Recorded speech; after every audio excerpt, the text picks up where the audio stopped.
Hi guys, welcome to my studio. I've been getting a lot of questions on which guitars I use, which pedals I use, which amps I use, etc. So I thought I'd do a little DIY studio tour, rig rundown, from my small and humble studio in the Netherlands. So I'll just quickly show my stuff with my phone, entering my studio.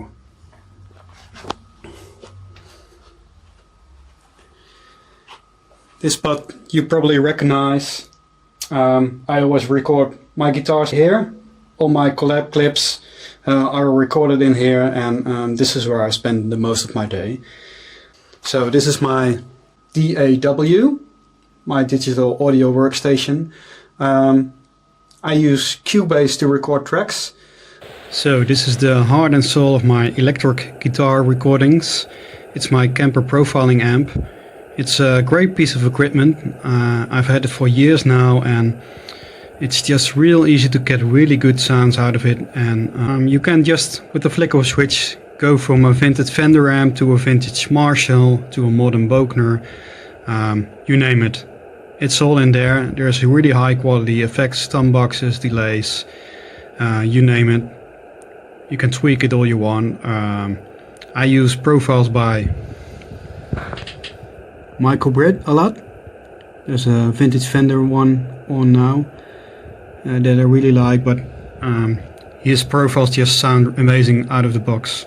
My little slide collection there. Some picks.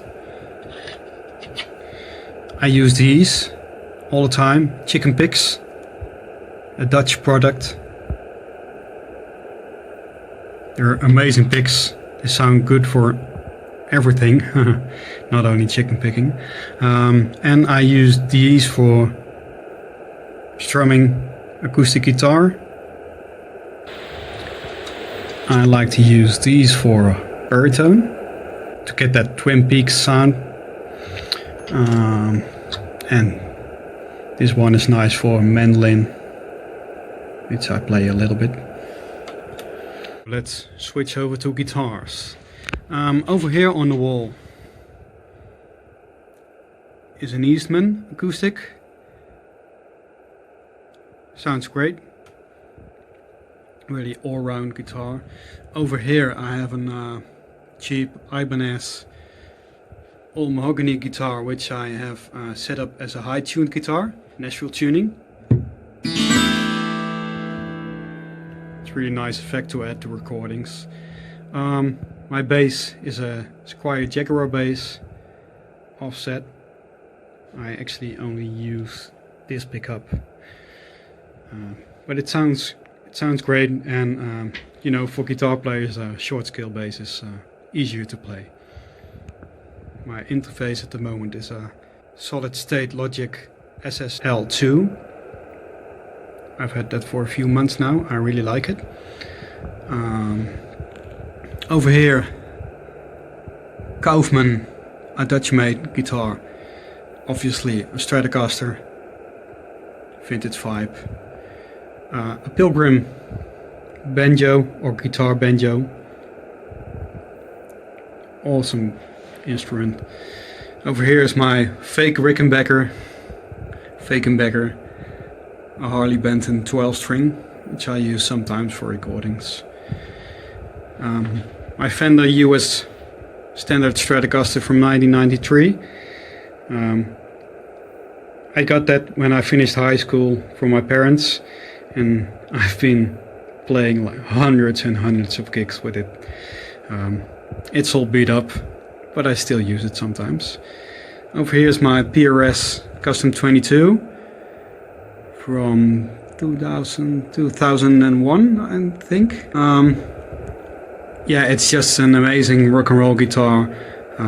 I use it mainly for, you know, classic rock sounds, a lot of lead stuff. I really like it. So over here is my pedal steel. It is a Fender, which apparently was made by Showbot. It's just a student model, but I use it quite often actually. really nice instrument. Some of my mics, I use these Rode M5 mics. It's a matched stereo pair all the time for acoustics in banjo, and sometimes this large diaphragm Studio Electronics SE2200E. It's a 10th anniversary model. So over here on the left is my my Spanish guitar, my nylon guitar, which I use sometimes and people ask for it. In the front here is my Gibson L00, small acoustic guitar with a big sound, really comfortable to play. Yeah, I love it. My Duesenberg Imperial, I use that for Gretsch type sounds, jazz stuff. It's awesome. Over here in the back, so first we have my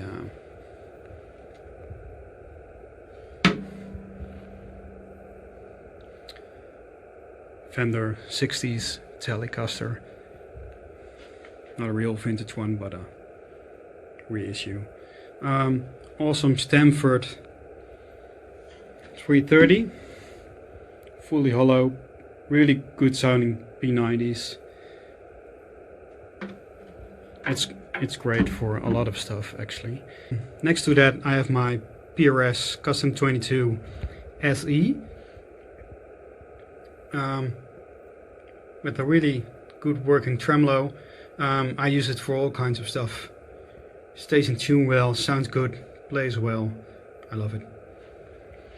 And over here is my Maybach Lester. It's just a really good Les Paul guitar. It's a Gibson killer. Amazing sounding BAF style pickups. This one has a chunky neck, really good sustain. Next to that, my recently acquired Brad Paisley signature guitar.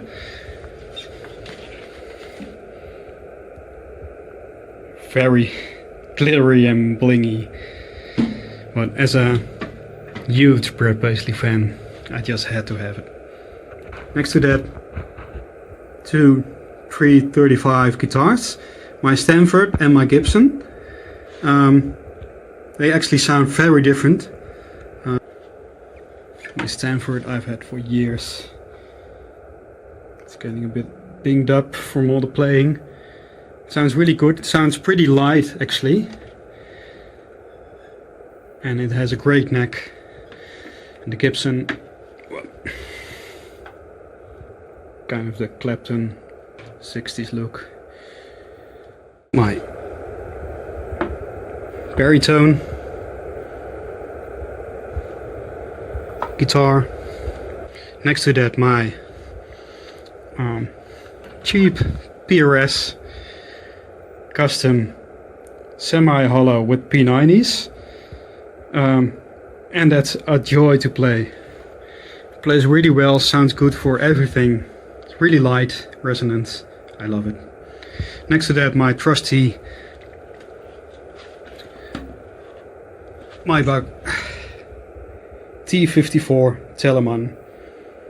It's just a real good Blackguard style Telecaster, amber pickups. Sounds awesome for a really vintage vibe, vintage types Telecaster sound. Next to that, my Supro Westbury with very cool gold foil pickups.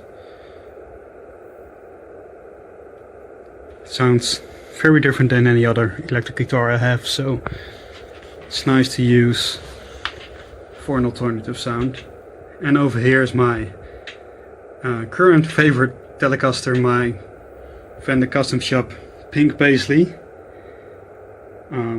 It's awesome. As I mentioned, I'm a big Brad Paisley fan, so I had to have it. It has a medium C-neck maple cap, so it sounds a little bit less bright and twangy than most Telecasters do. Yeah, I really like it. And over here, my mandolin. Back there, my uke.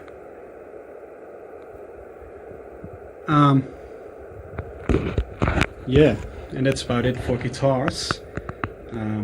We'll switch to the amps and my pedalboard in a minute. Onto the amps. I've just put everything in my room here. Starting on the left, this is my Fox amps. What's the name of it? Single 12 reverb amp.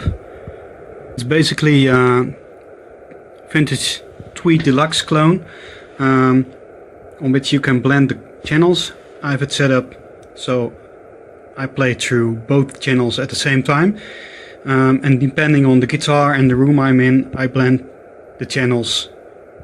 Use the volume knobs as a sort of EQ section.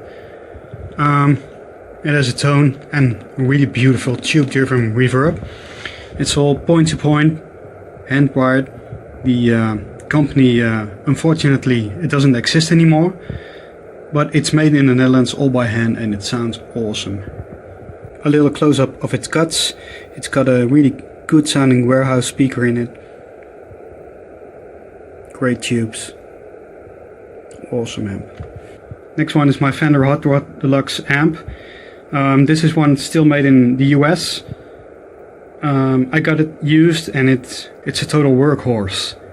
Sounds awesome, it's really loud, lots of headroom, nice reverb, and it always works. I've got this added master volume, which you can detach, but it's really handy. And it's got a Celestion vintage speaker in it. So this is it's called a Dark Mark Special. Some guy named Mark made it himself. It's basically a Fender Tweed Champ clone from the 50s. 8-inch speaker, just a volume knob, and it sounds awesome. I use it for home practice all the time, but it's actually pretty loud. In the back here I have my Genon, which I believe is made by Tyco. It's a double speaker amp. It's about, I don't know, 5-6 watts. 2 tiny speakers in there. It's all hand wired, point to point. Volume tone, the trem doesn't work anymore, but it's awesome. It sounds really good, but it's totally unreliable, so I just use it at home sometimes. On to the pedalboards. This is my main pedalboard. It's a bit of a mess, I know, but yeah, that's me. First, my tuner. From the tuner it goes into my Wampler Eco compressor. I use that mainly for country stuff. From the compressor it goes into my Line 6 M5, which I use for tremolo effects, phasers, stuff like that. It's on tremolo setting now. It sounds awesome. I really like those Line 6 M series multi-effects. From there it goes into the first overdrive. This is a J-Rocket Audio Melody. It's Mark Lettieri signature overdrive. I actually won in a contest.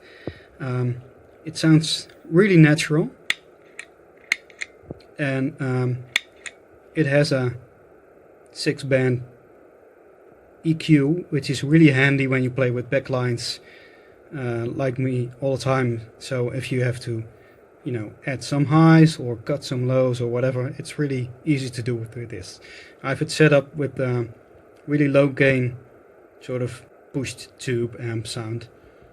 It's my first overdrive stage.